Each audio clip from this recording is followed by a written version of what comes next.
Doraemon cartoon के सभी episodes काफी ज्यादा एंटरटेनिंग होते हैं, जिन्हें हम कई बार देखने के बाद भी बोर नहीं होते। और डोरेमोन के ज्यादातर एपिसोड्स काफी एडवेंचरस और फनी होते हैं, लेकिन डोरेमोन का ये एपिसोड डोरेमोन के सबसे मिस्टीरियस एपिसोड्स में से एक है। दरअसल इस एपिसोड की शुरुआत होती है नोबिता के घर से, जहां डोरेमोन खिड़की पर खड़ा होता है और पूरे शहर पर काले बादल छाए हुए होते हैं। जिसके बाद डोरेमोन अपना बैग पैक करने लगता है और मीचैन के साथ घूमने चला जाता है। और फिर इसके थोड़ी देर बाद नोबिता घर आता है, जहां उसे अपने कबर्ड के नीचे एक बुक मिलती है और वो उस बुक को लेकर पढ़ने लगता है। लेकिन जब वो उस बुक को पढ़ता है तब उसमें काफी अजीब अजीब बातें लिखी होती हैं।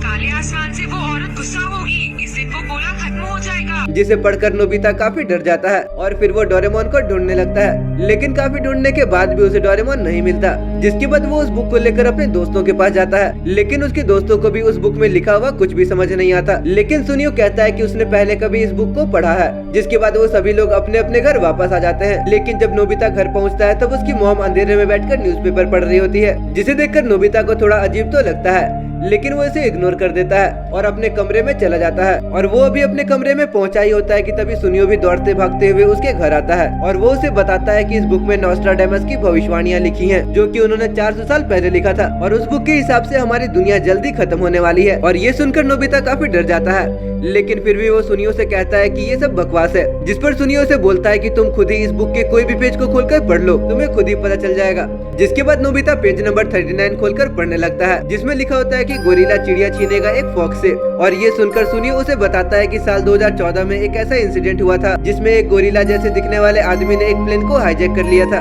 और उस प्लेन का पायलट फॉक्स जैसा दिखता था। और इस कहानी में प्लेन को चिड़िया बोलकर दिखाया गया है। और ये सुनकर नोबिता सुनियो की बातों पर यकीन कर लेता है और दोनों रोने लगते हैं। तभी सुनियो उसे कहता है कि हमें सबको जाकर ये बात बतानी होगी कि दुनिया खत्म होने वाली है और हम सबको डोरेमोन के टाइम मशीन से कहीं दूर ले जाएंगे। जिसके बाद नोबिता सबके घर घर जाकर सबको ये बात बताने लगता है और सभी उसकी बात का यकीन करके अपने सामान को पैक करने लगते हैं। लेकिन जब वो डेकिसुगी के पास पहुंचता है तब वो उसकी बात पर यकीन नहीं करता और उसे वापस घर भेज देता है। जिसके थोड़ी देर बाद डोरेमोन भी घर आ जाता है और वो नोबिता के हाथ में अपनी बुक देखकर काफी गुस्सा होता है। तभी नोबिता उसे बताता है कि हमारी दुनिया खत्म होने वाली है और हमें कहीं दूर भागना होगा। जिसके बाद डोरेमोन उसे पूरी बात एक्सप्लेन करने को कहता है और वो डोरेमोन को सारी बात बताता है। जिस पर डोरेमोन उसे कहता है कि इस बुक में कोई भी भविष्यवाणियां नहीं लिखी हैं, बल्कि ये उसकी पर्सनल डायरी है। फिर नोबिता उसे पूछता है कि अगर ये तुम्हारी पर्सनल डायरी है तो इसमें इतनी अजीब अजीब बातें क्यों लिखी हैं। जिस पर डोरेमोन उसे बताता है कि यहाँ काले बादल का मतलब तुम्हारी 0 मार्क्स वाली मार्कशीट है, जिसे देखकर मॉम गुस्सा होंगी और इस कहानी में तुम और मॉम है और वो गोला खत्म हो जाएगा का मतलब ये है कि फिर तुम कभी खेलने नहीं जा पाओगे। और ये सुनकर सुनियो नीचे गिर जाता है। जिस पर नोबिता उसे कहता है कि तुमने तो सब गलत बताया था।